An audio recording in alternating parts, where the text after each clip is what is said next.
इस वीडियो में मैं आपको गूगल सर्च एड्स की कैंपेन की स्ट्रैटेजी बताऊंगा। लोगों को लगता ही है कि टूल्स उनको हेल्प करते हैं। नो डाउट टूल्स अच्छे हैं और वो हेल्प करते भी हैं, लेकिन टूल्स आपको रिप्लेस नहीं करते। यानी कि अगर आपको गूगल एड्स का टूल मैं डायरेक्ट बता दूं तो इसका मतलब ये नहीं कि आपको एड्स चलाने भी आ जाएंगे। एड्स चलाने के लिए पहले स्ट्रैटेजी बनानी होती है और वो स्ट्रैटेजी पेपर पे बन सकती है। जब तक आपको ये ही नहीं पता कि आपने टूल से निकलवाना क्या है, टूल आपको बिल्कुल हेल्प नहीं करेगा। आपको ये ज़हन में रखना है कि आपने जब भी गूगल एड्स की कैंपेन बनानी है या मतलब उस पर कुछ भी आपने करना है, तो आपको पता होना चाहिए कि आपको क्या चाहिए। वो चीज़ें आप पहले मैप आउट करते हैं। मैं आपको इस वीडियो में ये सिखाऊंगा कि आप किस तरह से वो स्ट्रैटेजी के बारे में सोचते हैं, वो क्या लेआउट होता है। जब हम ये कर लेंगे उसके बाद हम टूल के ऊपर जाएंगे और सिर्फ यहाँ से डेटा वहाँ कॉपी करेंगे। तो आइए चलते हैं स्क्रीन की तरफ। कैंपेन स्ट्रैटेजी के लिए आपको कुछ चीज़ें मैप करनी होंगी। मैंने आप लोगों के लिए एक बेसिक स्ट्रक्चर या टेम्पलेट बना के रखा हुआ है, इसको मैं आपको एक्सप्लेन कर देता हूँ। आने वाली वीडियो में मैं इसको मज़ीद एक्सप्लेन करूँगा। जब भी आप कैंपेन स्ट्रैटेजी के बारे में बात करते हैं, सबसे पहले अपना एक गोल डिसाइड करते हैं, यानी कि आप कैंपेन चला ही क्यों रहे हैं, आपको इससे क्या निकालना है, आपका क्या एंड गोल होगा, आपको क्या ज़रूरत है इस कैंपेन को चलाने की, और आप इसकी परफॉर्मेंस कैसे मेजर करेंगे। वो सारी चीज़ें गोल में डिफाइन होंगी कि आप एग्जैक्टली लेट्स से आप कह सकते हैं कि मैंने अपने मोबाइल ए के लिए इतनी सेल्स बढ़ानी है, या मैंने मोबाइल ए के लिए अवेयरनेस बढ़ानी है, या मोबाइल बी को मैंने रिपेयरिंग के लिए उसको मैंने लीड्स जनरेट करनी है। ये गोल्स आप जब तक डिफाइन नहीं करेंगे, आपकी बाकी सारी जो स्ट्रैटेजी है वो क्लियर नहीं हो सकेगी। जब आप गोल डिसाइड कर लेते हैं कि मैंने एक सर्टन चीज़, एक सर्टन एक्शन लेना है अपने विजिटर से, तो उसके बाद आप अपना लैंडिंग पेज या जिसको फाइनल यूआरएल भी कहता है गूगल, आप उसको वो डिसाइड करेंगे। ये फाइनल यूआरएल बेसिकली वो यूआरएल होगा जब आप गूगल एड्स रन करेंगे तो लोग जब आपके ऐड पे क्लिक करेंगे तो यहाँ जाके लैंड करेगा। यहाँ मैंने पहले इसलिए लिखा है कि आपको ये पहले तैयार करना है। ये कैंपेन गूगल में जाके जब कैंपेन क्रिएट कर रहे हो तब नहीं सोचना कि मैंने कहाँ लैंड कराना है।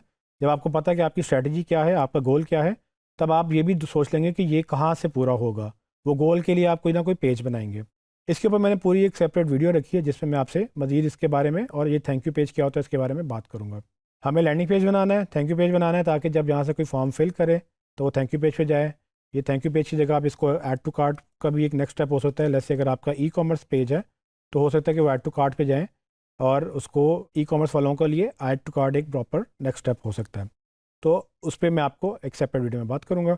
नॉर्मली हम क्या चाह रहे हैं, हम ये चाह रहे हैं कि फ़्लो ये होगा कि जब कोई ऐड पे क्लिक करेगा तो एक लैंडिंग पेज पर आएगा। लैंडिंग पेज क्या होता है मैं नेक्स्ट वीडियो में बताऊँगा।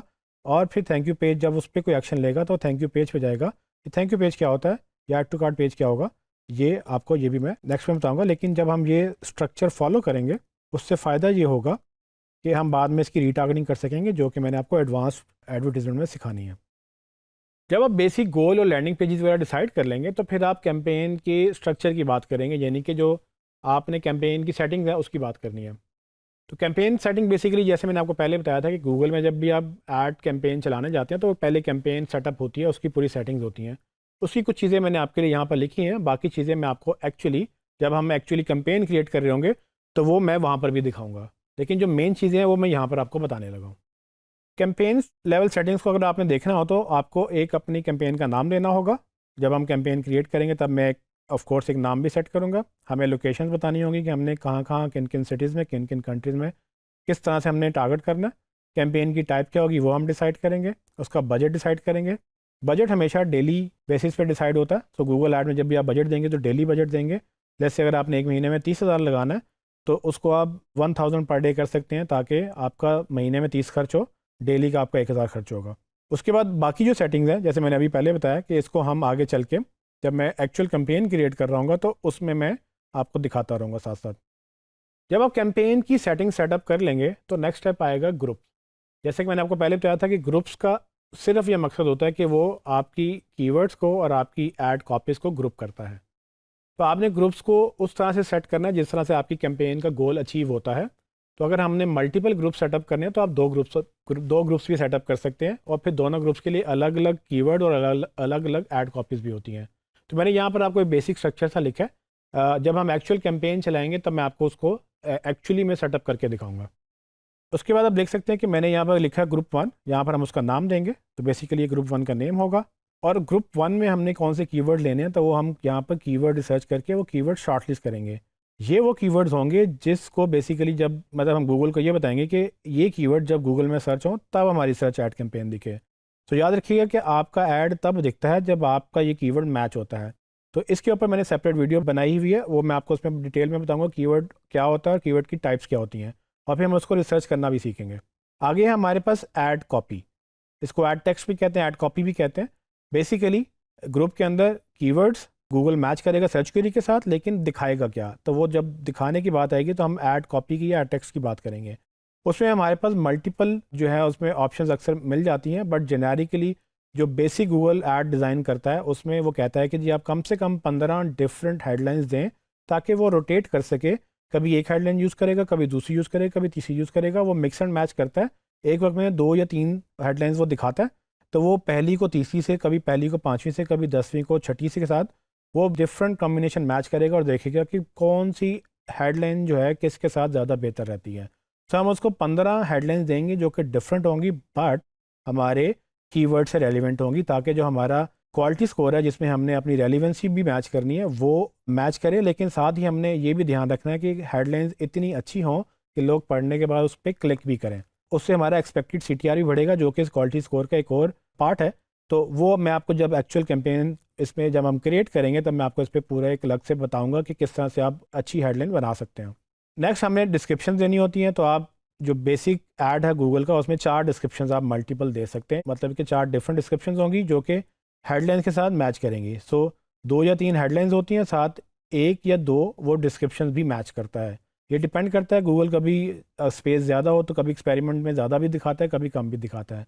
आपने ये ध्यान में रखना है कि जितने कैरेक्टर्स हमें अवेलेबल होंगे हमने मैक्सिमम उसको यूज़ करना है, ताकि हमारे पास ये मसला ना हो कि हमारे पास लिखने का कुछ नहीं था। गूगल के पास चांस होगा तो हमारे 2 एड्स भी दिखा सकता है, 2 हेडलाइंस भी दिखा सकता है। तो हमने उसको पूरा मौका देना कि हमारे मैक्सिमम वो स्पेस जो है ना हमें वो दे। तो हम 4 डिफरेंट डिस्क्रिप्शन लिखेंगे। फाइनल यूआरएल जैसे मैंने आपको ऊपर बताया था कि लैंडिंग पेज हमने पहले सोचना है, क्योंकि ऐड कैंपेन क्रिएट करते हुए हम लैंडिंग पेज नहीं बना रहे होंगे। लैंडिंग पेज पहले बनेगा, वो क्यों बनेगा वो पहले गोल डिसाइड होगा। लेकिन अब जब भी आप ऐड कॉपी लिखेंगे तो हर ऐड कॉपी पे आपको यहाँ पर लैंडिंग पेज देना पड़ेगा। ये याद रहे कि गूगल जो है ना अक्सर आप मल्टीपल ऐड कॉपीज़ भी बनाते हैं, तो मल्टीपल ऐड कॉपीज़ जब आप बना रहे हो तो उसमें फिर आप मल्टीपल हेडलाइंस भी और मल्टीपल लैंडिंग पेजेस भी दे सकते हैं। लेकिन अभी हम इसको बेसिक ही रखेंगे और एक इसी के साथ हम जो है एक ग्रुप में काम करेंगे। फिर एक डिस्प्ले पाथ का ऑप्शन होता है जिसमें आप अपने जो लैंडिंग पेज देंगे उसमें आप जो आपकी लैंडिंग डोमेन होगी, जो एक्चुअल डोमेन होगी, गूगल वो दिखाता है और उसके आगे आपके पास 15 कैरेक्टर्स की 2 दफ़ा गुंजाइश होती है जो कि स्लैश समथिंग स्लैश उसके साथ दिखेगा। तो फॉर एग्जांपल मैं अगर आपको एग्जांपल दूं तो हमारा जो भी डोमेन है domain.com, ये गूगल में पहले से नज़र आ रहा होगा क्योंकि हमारा लैंडिंग पेज वो मेंशन कर रहा होगा। उसके बाद स्लैश के बाद हमारा पाथ 1 होगा जो कि हम 15 कैरेक्टर्स तक बता सकते हैं, फिर पाथ 2 होगा। मोस्ट ऑफ द टाइम्स ये हम इसलिए लिखते हैं कि ताकि लोगों को पता लगे कि अगर वो क्लिक कर रहे हैं तो कहाँ लैंड कर रहे हैं, लेकिन ये एग्जैक्ट लैंडिंग पेज नहीं होता। तो अक्सर हम सिर्फ यहाँ पर कीवर्ड यूज़ करते हैं ताकि लोगों को लगे कि अच्छा जो कैंपेन मैंने जो सर्च किया था वही यहाँ पर मैं उसी पेज पे लैंड करूँगा। तो ये उसकी रेलिवेंस पॉइंट ऑफ व्यू से भी और उसकी साइकोलॉजिकल पॉइंट ऑफ व्यू से भी दोनों तरह से इंपॉर्टेंट है। तो ये आपको अगर एक बेसिक कैंपेन क्रिएट करनी है तो मैंने उसका एक मेन जो स्ट्रक्चर है यानी कि ढांचा आपके सामने मैंने रख दिया है। अगर आप ऐड ग्रुप मल्टीप्लाई करना चाहते हैं तो ग्रुप 2 या ग्रुप 3 भी आप क्रिएट कर सकते हैं। जब आप ग्रुप 2 क्रिएट करेंगे तो उसका नाम, उसके कीवर्ड्स और उसकी आप जो है ना ऐड कॉपीज़ की सारी चीज़ें पूरी करेंगे। तो अभी तक ये मेन स्ट्रक्चर मैंने आपको दिया था, इसी की बेस पे हम आगे चल के इसको एक्सपैंड करेंगे। जी ट्रेनिंग्स तो आपने देखा कि किस तरह से आप एक स्ट्रक्चर बनाते हैं, इससे मैंने मेन चीज़ें मैप की हैं। ऑफकोर्स जब मैं गूगल एड्स के टूल पे जाऊंगा तो उसमें और भी चीज़ें होंगी और वक्त के साथ साथ गूगल नई चीज़ें ऐड भी करता रहता है। लेकिन अगर आपने ये स्ट्रक्चर को फॉलो किया तो आप बेसिक चीज़ें जो है बिल्कुल डेफिनेटली कर लेंगे। आने वाली वीडियोज़ में मैं आपको इसी को एक्सपैंड करके मज़ीद इस पर डिस्कशन करूँगा और बाद में हम इसको कैंपेन को लाइव भी करेंगे।